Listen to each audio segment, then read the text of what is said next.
Çok hoştu Seyran hakkında fikir söylemeye. Birinci onu demek istiyorum ki biz uzun yıllardır birbirimizi tanıyoruz. Yayın ki çokları bilir ki Sovet mekanında bir brigada gençler teşkilatı var idi. Demek öyle vardı. Biz orada yaşlılar, bestekarlar, ressamlar görüşürdü orada, iclaslar olurdu. Ve bununla beraber biz o vakti cavan idi ama onunla beraber yaşlı nesilde bestekarlar İttifakı'nın şəddiləri, bestekarlar, İttifakı'nın halk artistləri, ümumiyyətlə yaşlılar, Azərbaycan xalq rəssamları da biz de cavandı o deməli orada yığıncaq olurdu və bir sənət haqqında söhbətlər edirdi. Və onda mən onunla tanış olmuştum. Özü ki bilirəm ki o Füzulidən mənim də köküm Şuşadan çox maraqlıydı və qardaşlıq elirdi. Mən nəyə demək istəyirəm? Hətta cavan vaxtı bilirsiniz ki Sovet məkanında sosial cərəyanlar var idi. Ona görə tez-tez iclaslar olurdu.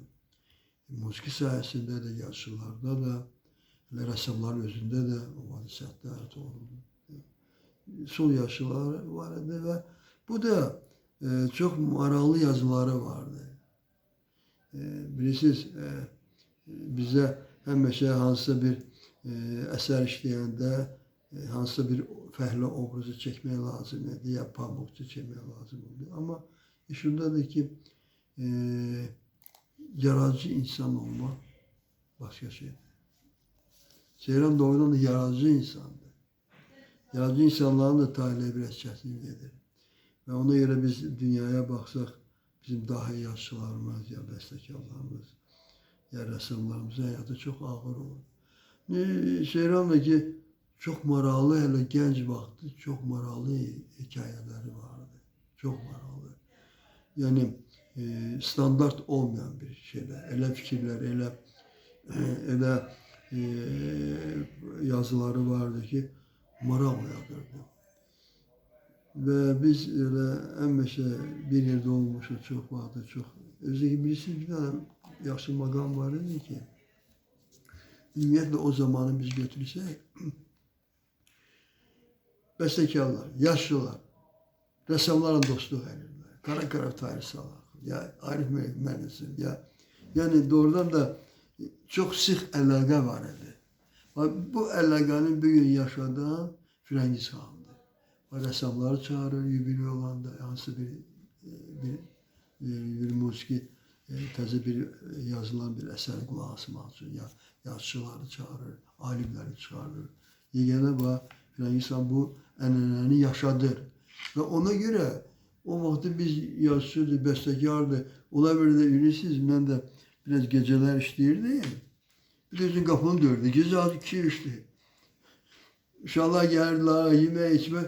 Ve de hatta birisi mübahisə de olurdu. Ama biz bilirdik ki bu güzel yazıcıdır. Bunun düşüncesi başkadır, standart değil. Bu ayrıca bir insandı. Bu yaratıcı yazıcıdır, yaratıcı ressamdır, yaratıcı. Yani gedilmək istəyirəm ki çok maraqlı bir insandı ve ben onu necə deyirlər, özellikle zahirən də çok güzeldi. Hindilərin bir sözüdür. İnsan zahirinin alemin abidəsidir. Ben onu can sağlığı arzu oluyorum. Ve ben düşünürüm ki yani ki bu yubileyde bilirsiniz ki Nizami vaxtında da adı yok. Rendi de, hiç xarica da yok. Ancak öyle şeyler var ki halk bilir kim kimdir.